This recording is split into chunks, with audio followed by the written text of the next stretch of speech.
I'm joined today with First Sergeant Greg Hogston from the Washington County Sheriff's Office, and you've been there since 2004. Thank you for joining me. Thank you. All right, well, we're having you on today for our first show of the year, just to talk a little bit about the trouble that drinking in college can get you into. Now, we've got over 350 new students on campus this year, and you said you've already seen a height in the trouble that we've been facing. So what kind of things have you seen this year alone? This year alone, we have seen already an influx of parties being held off campus throughout Washington County, mostly in the upper end of our county around Emory College in this area. All right. Now, what kind of trouble can students get into if they're at a party? Let's first talk about underage drinkers. So the freshmen and sophomores and some juniors who haven't quite turned 21 yet. What kind of trouble can they get into for going to these parties if it gets busted? Well, first of all, Virginia is a zero-tolerance state. You're not allowed to buy, consume, or purchase alcohol under the age of 21. If you're caught possessing or consuming alcohol, it is punishable by now a Class 1 misdemeanor, which is you can lose your driver's license for up to 6 months and be fined up to $2,500. Okay, and that's just for an underage drinking charge? That's just for underage drinking. One time? One time. All right, now what happens if you're of age at that party and there are underage drinkers around? There's charges that can come of that even though you are 21, correct? Yes. The Code of Virginia states that if you provide alcohol to anyone under the age of 21, it is also punishable now by a Class 1 misdemeanor, which you can lose your driver privileges for up to 6 months. Okay.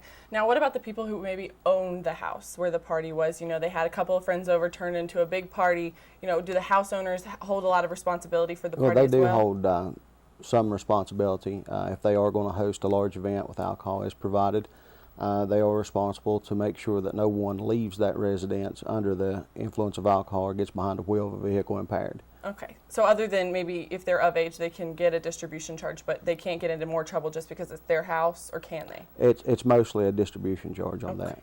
Now, what kind of experiences have you had here locally at Emory?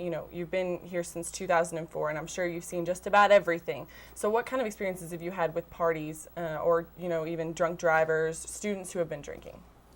We have encountered, like I say, in the past several years, it varies from year to year, and like you say, this year you've had over 300 new freshmen.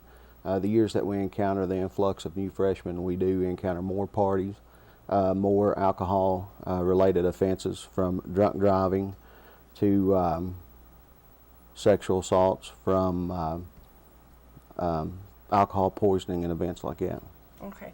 Now, just what kind of things draw you to a party? Now, you can't just drive by and see it, right? You have to have a call. Usually what brings us to an area where a party's being hosted is usually loud noise at night, parking violations, just reports from citizens in the community where the parties are hosted. Okay. Now, what about DUIs as far as college students go? I think 2.8 million students nationwide in 2001, this statistic came out, drove drunk. Now, tell me a little bit about what comes with a DUI and, how many have you seen? I've seen several DUIs from the Emory area. They're usually handled by our state police when it's involving a motor vehicle crash. The consequences for a DUI, if you're under the age of 21, is now punishable by a Class 1 misdemeanor, which your driver's license can be revoked for up to a period of 1 year. You can be fined or jailed $2,500 or spend 12 months in jail. We have had several DUI offenses occur in the past 3 or 4 years here since more freshmen are coming on board. Okay. Now, Emory Henry is a dry campus, and we want to make sure that nobody thinks that all we do here is drink, but we're just doing this for safety. But what are your feelings about a dry campus? And, most people say it results in students driving drunk because they have to go off of campus, any campus that's dry, to drink, and then they have to drive home to sleep. Now, what are your opinions on dry campuses? Do you think it's safer? Do you think it's worse?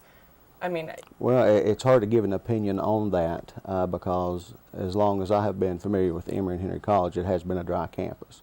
We have never experienced Emory not being a dry campus. One of the things that we do run into when it is a dry campus, large parties are hosted off. When you have several hundred people at a party, I know the students do a very good job of trying to get designated drivers to transport back and forth to the college. But eventually, at one point in time, someone will probably get behind the wheel of a vehicle impaired, and just not use good responsibility and judgment, and which could result in a fatality or someone being seriously injured in a motor vehicle accident. All right. Now, there are a lot of dangers that come with drinking that we just want to make sure that everyone's aware of.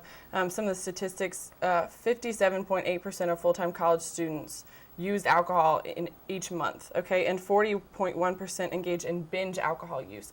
Now, what are the problems with binge alcohol? Obviously, people get sick, but what are some of the other things that can result from binge drinking? Well, young college students who wind up going to these parties and everything, and they start drinking an excess amount of alcohol.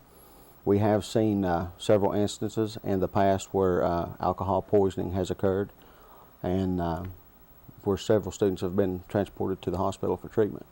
Okay, so binge drinking can result in alcohol poisoning and death. You haven't seen any deaths in the area? I have not seen a death since I've been employed here, but we have had it happen in colleges in our region. Okay.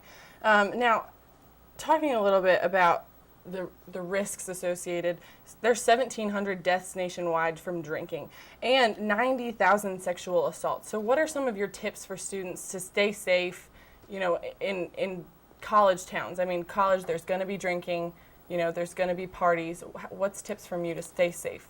Is educate yourself, your administration and at your colleges to educate your students. If you're going to drink, do it responsibly. Do not do it to a point to where it impairs your judgment. Make sure they have a designated driver. Make sure you have a designated driver. That's the main thing. If you're going to get out and you are going to drink, make sure that you have a sober driver behind the wheel and do not take a chance on getting behind a vehicle impaired.